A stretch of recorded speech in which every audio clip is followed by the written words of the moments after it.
You can push yourself to the limit, be strong and jump with me.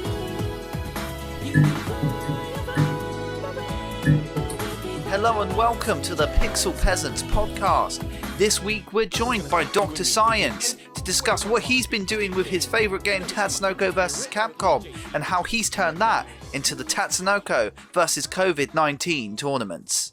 The first question is, who are you and what do you do? So my name is Bill Aiken. I go by Dr. Science on, the internet. And the thing that I'm doing that I'm here for particularly is I run a series of net play tournaments. I've been running them a lot more frequently through the quarantine under the name Tatsunoko versus Corona. It's for an old video game called Tatsunoko versus Capcom.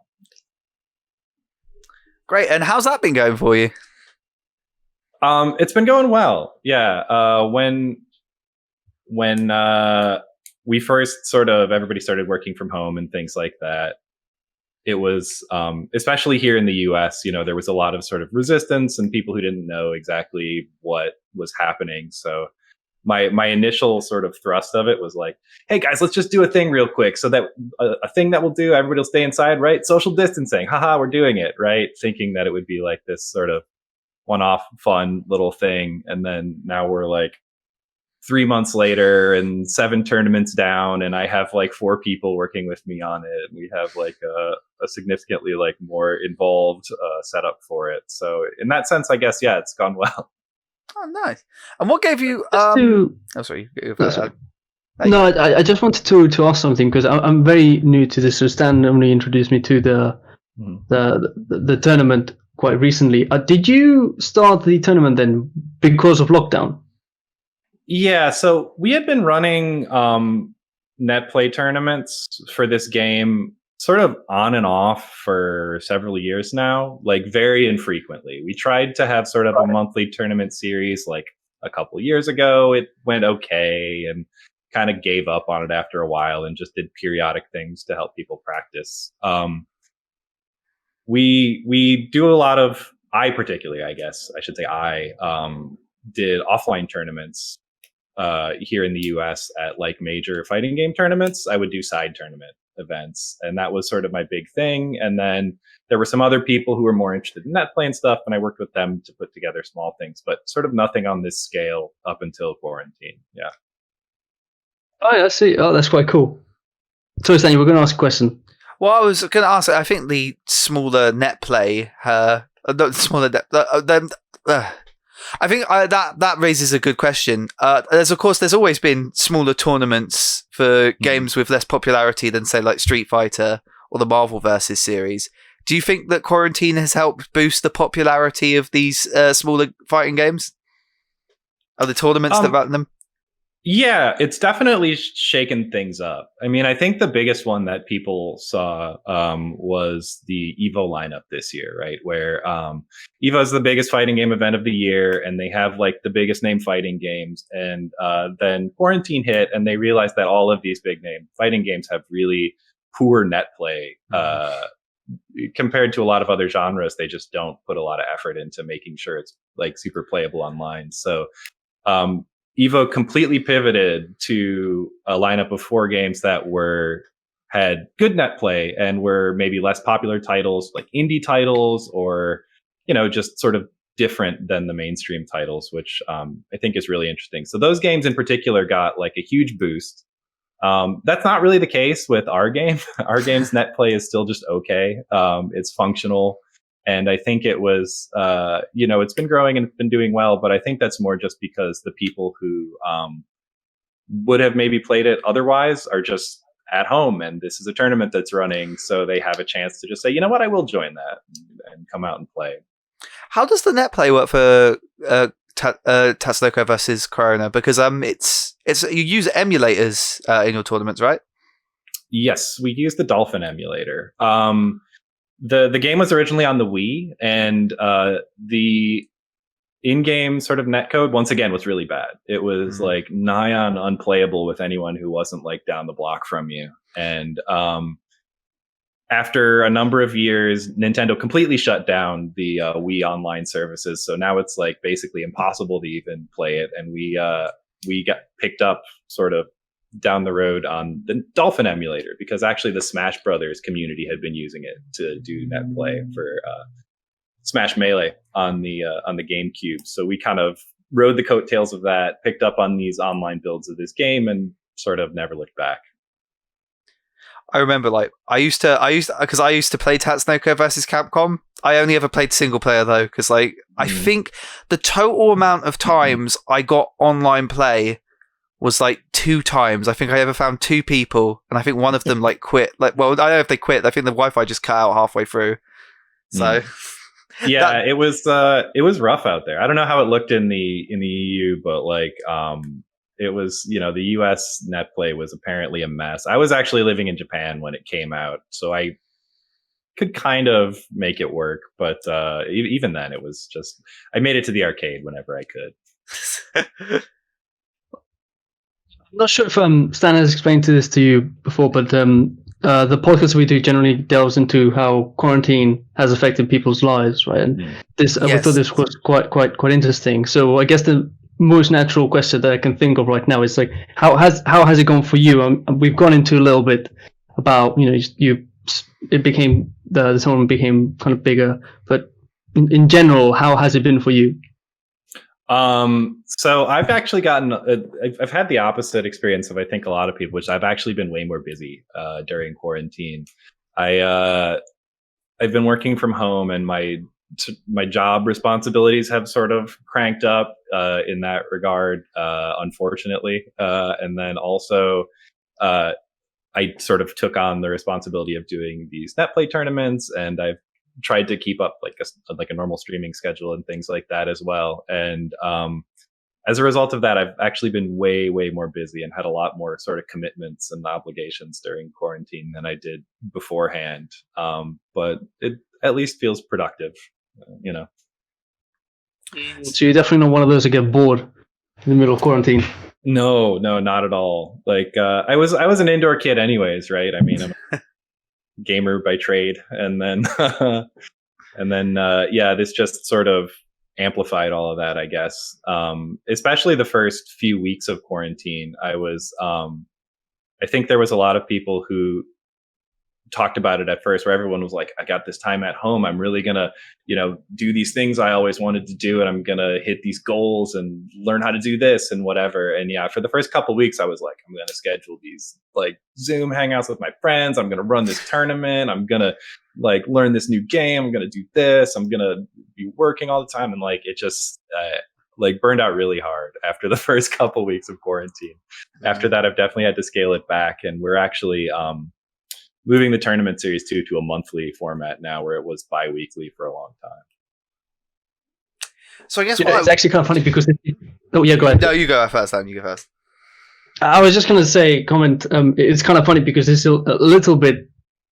This is how this started. Like this, our podcast and our whole website and whatnot is. This is, we had the idea for years, and we've been talking about how to do it, this, that, and the other, but now we actually had the time, so we thought, just why not do it?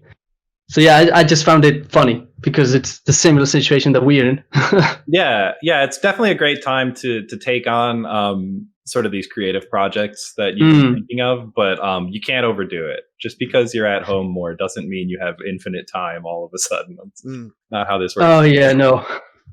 Yeah. The company I work for now is doing a set of live streams, because we would have had a conference, but as you can imagine, that didn't happen. So now we're extremely busy with live streams going out every Tuesday and Thursday. So it's that plus this. No, so I can understand there's a little bit of a burnout, but at the same time, that's why I liked it to point it out. I thought I could sort of relate in a way. It's kind of a scary... Well, what were you going to say, Stan? No, I was going to just add a comment. I was just going to say, though, it is kind of like a scary thought, because I've been thinking a lot of the time, like, obviously it's terrible this has happened, but like part of me is like, I don't think I'll ever get as much independent work done as I've got through this quarantine done. So... Yeah. I mean, for me, like a big thing, I had about an hour commute each direction to work. So that's just working from home is an extra 2 hours to my day easily. It usually amounts to like at least one of those hours is just sleep, but even that is appreciated. Yeah, and I can understand that. Adam troubles. Yeah, Adam has that struggle as well. Yeah, I commute now hour and 15 minutes, hour and 20 minutes up to London and then down again. So it's that's rough. I don't know how you commute over there, but train service here is terrible. I don't know. Can I swear? I don't know. Probably, I don't know, man. It's probably best not to. I'm not going to swear. But it's terrible. It's absolutely terrible, to put it mildly. Where we are, we have Southern Rail, and they're pretty infamous for not working and all. I don't know how train services are where you are.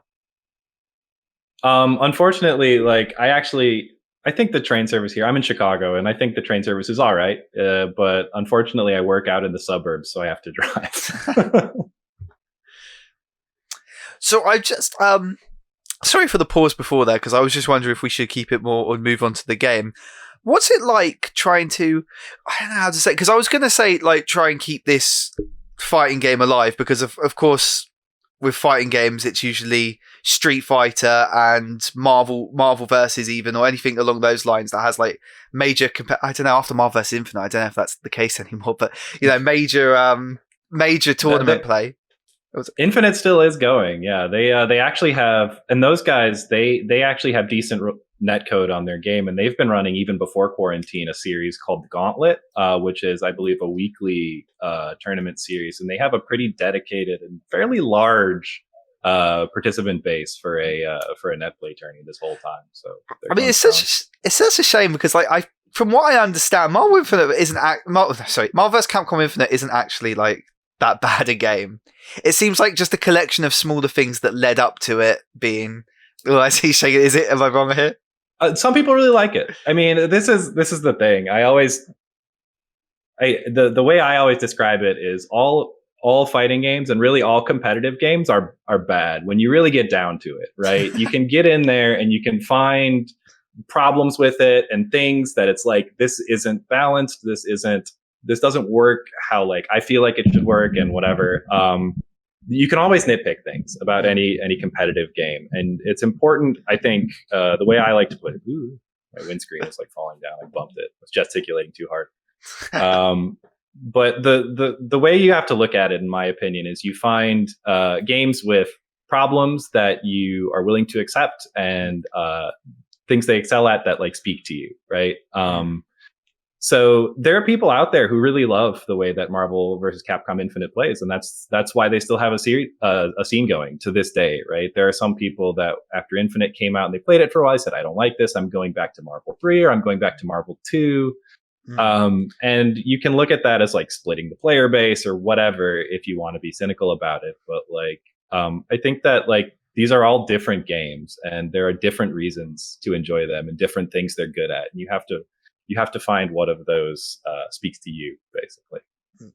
So I was going to ask, what do you think it is about Tatsunoko versus Capcom that has kept it a fan base? What's the special thing with that? So I think some of the things about Tatsunoko versus Capcom, it has a very freeform sort of flow to it. It has way more mobility than a lot of other fighting games. Like, if you compare it to even like a lot of like air dasher anime games that people typically think of as like really highly mobile and things like that, you have 2 jumps and 2 air dashes for every character, at least, and even more if you're playing like a Chun-Li or something, which means you're very mobile. You can sort of move around the screen and position yourself way more like freeform than you can in a lot of games where you'll get like maybe 2 jumps, no air dashes, or 1 jump, 1 air dash, or something like that. Mobility is really high, and then you have the Mega Crash and the Baroque systems, which kind of favor the Mega Crash means that you have bursts pretty often compared to a lot of games. So you're resetting to neutral often, and then also the Baroque system means you can cancel your moves. I don't know how deep you want me to get on this, but like basically it encourages like sort of freeform mix-ups and freeform play, and I think that's it feels very creative to me when I'm playing it, and I really enjoy that. Mm. No, because it's a mixture of the two. I understood every system you were talking about, whereas Adam on the left, I think he's played it one time in his life. So, no, and I guess how is it like? Because I was going to say, how is it like keeping? Because of course, I would say this is probably one of the more smaller fighting games, but I don't know because it's technically considered part of the Versus series in a weird way. It's like the Versus series weird cousin. JM Crofts, who's got a pretty big YouTube presence at this point and does commentary with me on Tatsunoko versus Corona now, he played it for like one day on his stream and put out a YouTube video for it that said the Forgotten Versus game or whatever, right? So it's definitely not unfair to look at it that way. Even people from within the community look at it that way. But yeah, I'm really fortunate to have people in the scene who are very good friends. We've been running these tournaments. I've been running side tournaments at like live events since 2010. That was the first year I guess the only year that Tatsunoko versus Capcom was at EVO, and I ran a side tournament that year for a team tournament, or I helped run a team tournament, and then years after that at EVO or at other tournaments, I ran the main side tournaments for this game. And over the years, it can be very disheartening as an organizer when you see kind of the same people and the scene isn't growing. And if you're in a cynical mood about it, you can say, our scene isn't growing. I should just leave this. I should not do this anymore. But the upside of that is that we have people who've been practicing this whole time, and we're all close. We all know each other, and I really like these people too. I like spending time with them. And honestly, this is one of the things about quarantine is it's a different feeling running these kind of events. I would have loved to, at all these offline tournaments, we'd run our side tournament, and then we would just hang out like all night, like literally like go up to someone's hotel room, put a couple of consoles down and play until like 4 a.m. or whatever, right? Just keep playing. And that's not really, it's not the same feeling when you're online, right? I log on to play net play matches here alone in front of my computer. And even if it's a friend of mine and run voice chat or whatever, I don't feel compelled to just keep playing like that. So yeah, it is a different feel. Fighting games are becoming way, I guess more impersonal, I guess is the right word. I think because like definitely not in the UK. There's not like a single arcade cabinet you can go to I can think of with a fighting game. Not where I am anyway. And like with the increase in online, it does. Or am I wrong? Would you say that it's becoming more impersonal, or do you still think there's that sense of community in the fighting game community? I mean, it depends. It depends on where you're at. Like, I think one of the great things about the fighting game community compared to a lot of other competitive games is that there's a lot of different sort of splinter scenes under that umbrella. Like, if you are someone who is very into playing the latest and greatest game, I think your mileage might vary. You might, show up at these large tournaments, play your sets, go home, play online, and not really have like a personal connection with anything. But on the other hand, someone like me, I go to that same tournament and I see my like 20 best friends that I've been seeing for the past 10 years, and we hang out all night, and it's a very personal experience. And I think it depends on where you sort of land in that landscape. So I guess what more? I think that's been quite a good one. I'm trying to think of more because I think this will be more of a fun one. I want to ask if there's like you have to choose 3 fighting games to bring back to see more of a tournament scene for. What would it be? 3 of them to bring back. So obviously, I would love to see Tatsunoko versus Capcom get like some kind of revival somewhere. Who knows? Maybe someday. I really like, lately I've been really into the Samurai Showdown series. They just dropped the Neo Geo collection, and I was also trying to play Samurai Showdown 7. That's another one that unfortunately has really trashy netcode. But it would be cool to see those games get big at some point. And then what about third? I'm trying to think.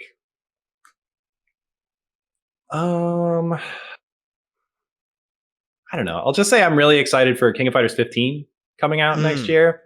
That one is another really fun series. I do really like SNK games, and I'm hoping that they bring back some of the magic of that series. I think KOF 13 in particular held a pretty special place in a lot of people's hearts, and then 14 came out, and it was, I think, still really good, but didn't quite have the spark that 13 had. And I'm 13 was they capture that again. Was 13 the last? It was the last 2D one, wasn't it? It was the last 2D one, yeah, and it had absolutely beautiful art, which I think is a big part of the reason that a lot of people remember it fondly.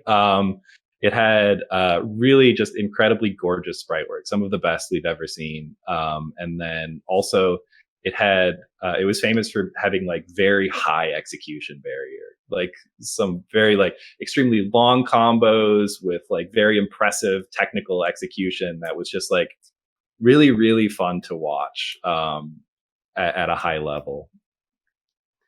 Because I was going to say, I was thinking of two I'd like to bring back. Have you ever heard of Rakugo Kids? Rakugo Kids? No, yeah. I have not. Oh, I hope I'm saying that right. It's the one with the kids, but they draw 2D characters, and basically you play this fighting game. You play as the 2D characters that they've drawn. Mm-hmm. I mean, I wouldn't be. It was a fighting game that came out exclusively for the Nintendo 64 and with that controller. So, Rakugo Kids. Yeah, that's. Mm-hmm. I'd never played that. No, I didn't have an N64, so I don't know about those too much. I just like tuned into like a Salty Bet match, and I just saw one of the character sprites, and I thought, oh, that looks nice. Salty Bet's great. I love Salty Bet. Salty Bet's probably one of the greatest things to come out of the internet. I've genuinely never laughed more than some of the matches I've seen. I think my favorite one was Goku. Do you know that? What's that one? He's the guy. He's like this guy in the car, and he just runs people over, and it just like is a zoom in to the FMV of a guy just angry in the car.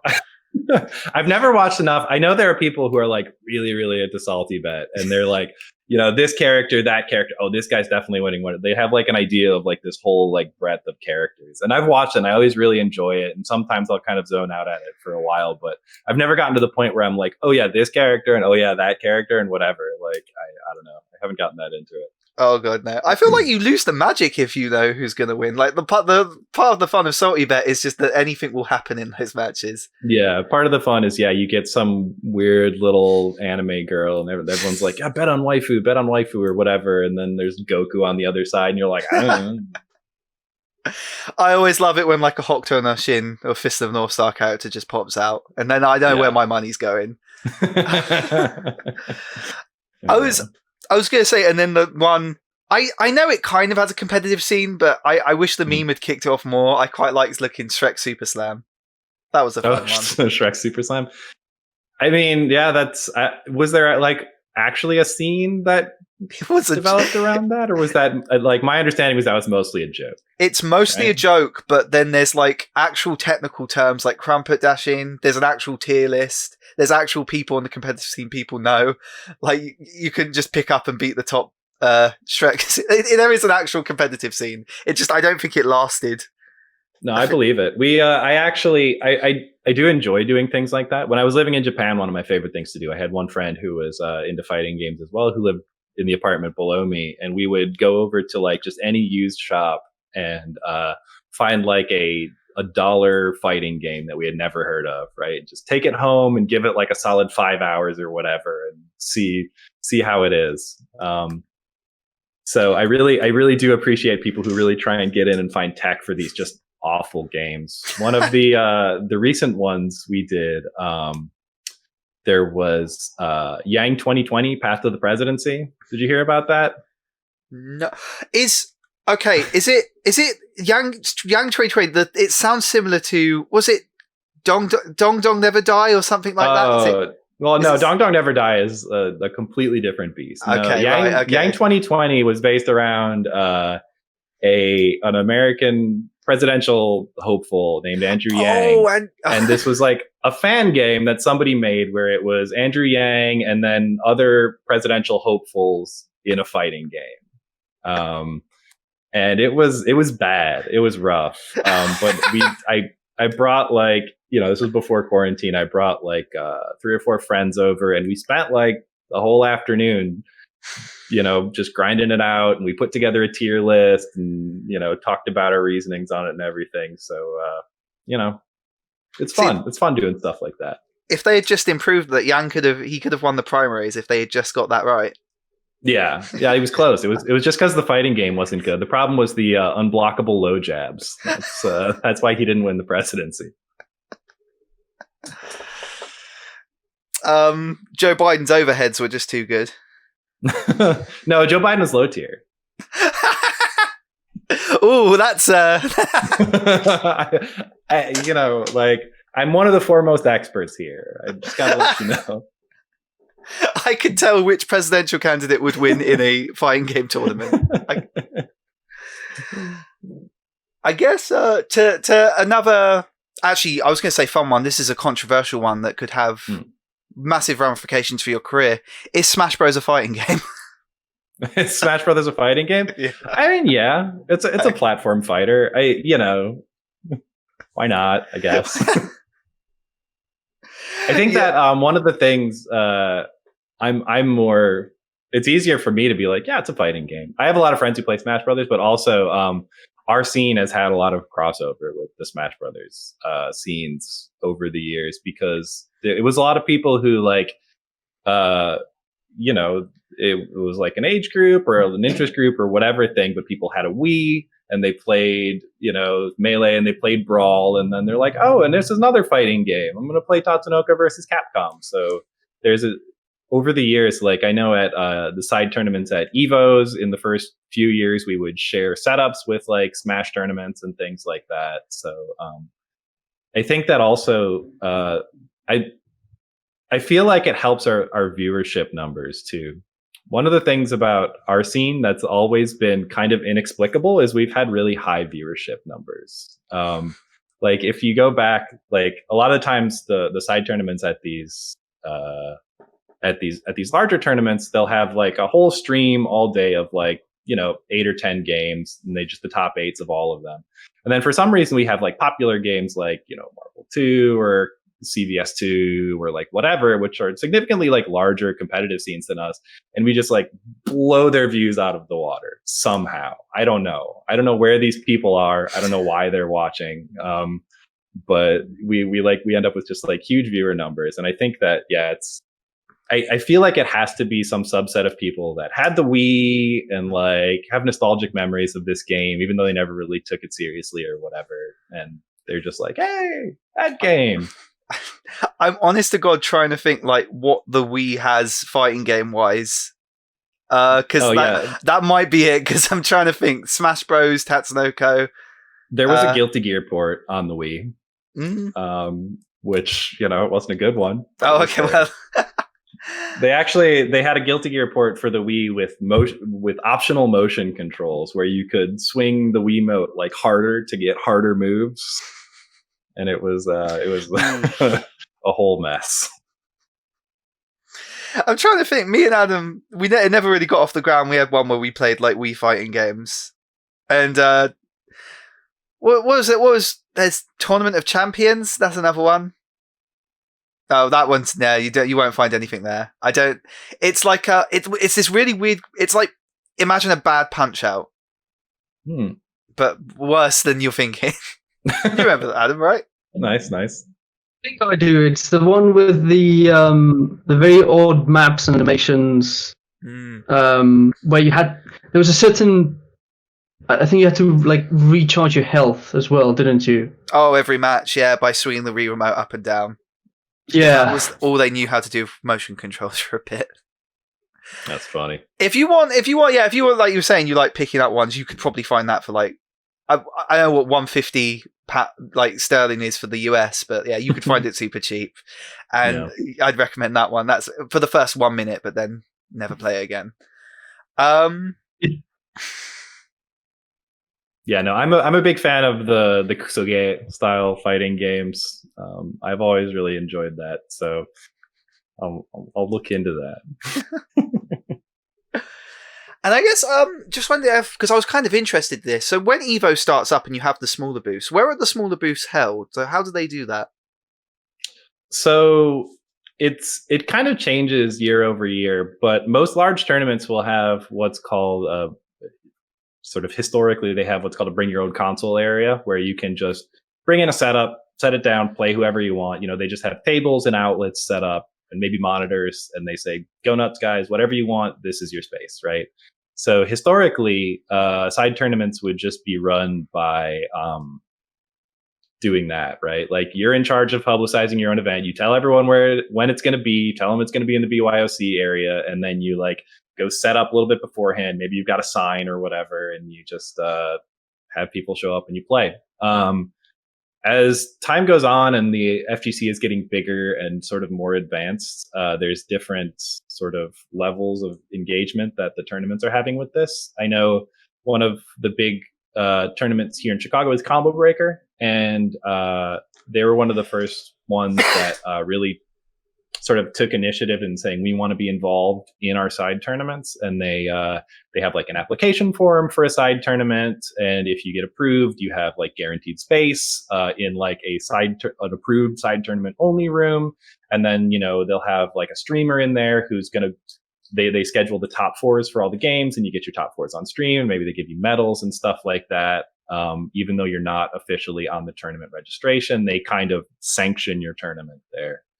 All the way up to like Evo nowadays. I don't know if you've heard of Anime Evo, but basically that's a group that we've worked with the past couple of years, and they do really great work. But what they do is they kind of have their own site. It's like almost to the scale of like a small like a decent sized regional tournament where they have a bunch of games under their umbrella. They have their own space on the Evo floor, and they schedule these tournaments all out, and they have like maybe a few different streamers who are streaming different things throughout the day. And it's technically just like a loose affiliation of, people putting on these side tournaments, but they have their own website and their own like registration pages and their own like announcements and official channels and things like that to promote this. So like there's sort of these different models in the FGC for how we handle side tournaments at these events. And like everything, it varies from place to place. Nice. Interesting. Well, thank you for that. That was a good conversation. I quite like that. Yeah, no, thank you for doing that. Yeah, no, for sure. Oh, wait, do you want to shout outs? Wait, we should do shout outs. Yes. Should. Shout outs? Oh, shoot. Shout outs? I just, I guess I want to shout out everybody like in our community, especially the people who helped me run Tatsunoko versus Corona. JM Croft's always helping me with commentary. Matchstick Melee, he's a great tournament streamer. He's still going with a lot of different tournaments throughout the pandemic. Obi-Wan, our bracket runner from Croatia. And that's my team basically right now. So I really appreciate all the work they help me with, and then everybody who comes and participates too. Obviously, I really appreciate everybody. To be honest, like that, by shout outs, we just meant more advertisement of your own stuff, like your Twitter and stuff. But that was nice. Own stuff? Shout outs. I mean, maybe we used the wrong term there. I think I stream on Twitch. Check me out. It's Dr. Science. I also have a Twitter. It's also Dr. Science. There's a 1 instead of an I. There that confuses a lot of people, but that's great. Sorry, first. No, that's it. We check out all of that stuff and check out all the stuff that he said before. You know what? I think you're right. I think we just used the term shout outs wrong. So, but anyway, yeah. It might be a regional thing. Who knows? I don't think it is. I think I'm just wrong.